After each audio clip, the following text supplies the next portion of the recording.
Hola, el meu nom és Teresa i vaig a fer una sèrie de videotallers sobre la prevenció de violència de gènere en els adolescents. La violència de gènere és aquella violència que ocorre en les parelles heterosexuals de l'home cap a la dona. I aquesta campanya s'anomena Talla temps, estima't i allibera't. Aquest vídeo va dedicat per a ells. Els altres anteriors van dedicat per a elles, per a les xiques, i ara va dedicat per als xics. Concretament, el que volem és que entengueu el que la violència de gènere és en totes les seues facetes, tal com hem parlat en els altres vídeos. En quant als cels, sabem com s'actuen els cels. Per tant, si nosaltres sentim que hem actuat d'aquesta manera amb la nostra parella o sentim que algú està actuant d'aquesta manera amb una parella, hem d'actuar, hem de parlar. Si som nosaltres, hem de donar-nos compte, hem de deixar de fer aquestes coses. Hem de deixar de controlar, hem d'evitar aquests cels, perquè els cels no porten a ninguna situació bona. En quant a les redes socials, sabem que nosaltres tenim les nostres intimitats, sabem que nosaltres necessitem la nostra intimitat per a viure. Pot ser compartim part d'ella amb la nostra parella o amb les nostres amistats, però cada persona té dret a la seva pròpia intimitat. Per tant, nosaltres no podem estar controlant les redes socials de la nostra parella, ni la nostra parella les nostres. Però sobretot, en quant a la violència de gènere, no hi ha que agafar la contrasenya de la nostra parella, ni cotillejar quines són les persones en les que parla, ni si li han donat a like en una foto o no. Pel que fa a les relacions sexuals, com bé hem parlat, no hi ha que animar a la persona, si no vol, a mantenir relacions sexuals. Les relacions sexuals són una cosa consensuada, són una cosa comunicada entre les dues parts de la parella. Si una part no vol, l'altra no ha d'insistir. Per tant, si nosaltres volem mantenir relacions sexuals però la nostra parella no hem d'insistir. Podem dir que cada persona necessita una freqüència de relacions sexuals, i és una cosa certa. Hi ha persones que necessiten mantenir moltes relacions sexuals i hi ha persones que menys. Però per això no és motiu per a insistir a l'altra persona a mantenir relacions sexuals.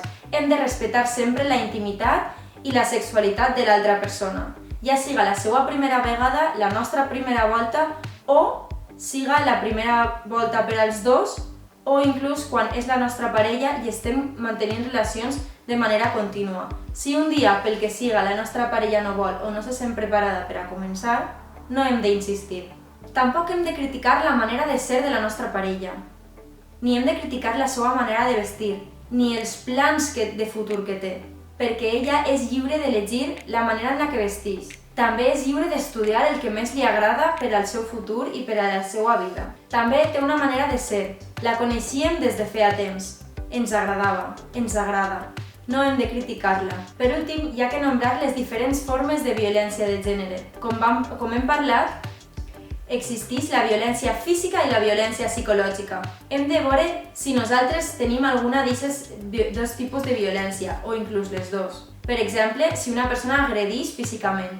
Però sobretot, al principi de la relació, el que encontrem són les violències psicològiques, és a dir, aquells gestos, aquelles actituds de menyspreu, aquelles verbalitzacions que deixen de costat a la parella, que fan que se senta cada vegada més xicoteta. No hem de permetre que ningú tracti així a la seva parella i tampoc hem de permetre que nosaltres tractem així a la nostra parella. Per tant, conforme fem al principi en les parelles, aquelles paraules boniques que li diem a la nostra parella, com per exemple guapa, que guapa estàs avui, o jo te vull, aquestes paraules i aquestes frases d'amor sempre s'han de dir amb una acció bonica. És a dir, no podem dir aquestes paraules amb una cara de mala gana o amb una cara d'enfado, perquè no estem demostrant el que de veritat estem dient. Hem de ser acordes en el que diem, en el que sentim i en el que mostrem físicament. Els ulls són molt importants també, perquè si nosaltres mirem amb la mateixa direcció amb la que estem parlant, és a dir, si nosaltres estem parlant amb un caràcter molt afectiu amb la nostra parella, els nostres ulls ens delataran també.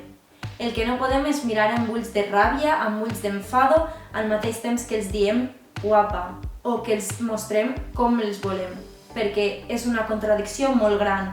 No estem mostrant el nostre afecte d'una manera molt clara. Per últim, la comunicació i els gestos d'amor són els que alimenten a la parella.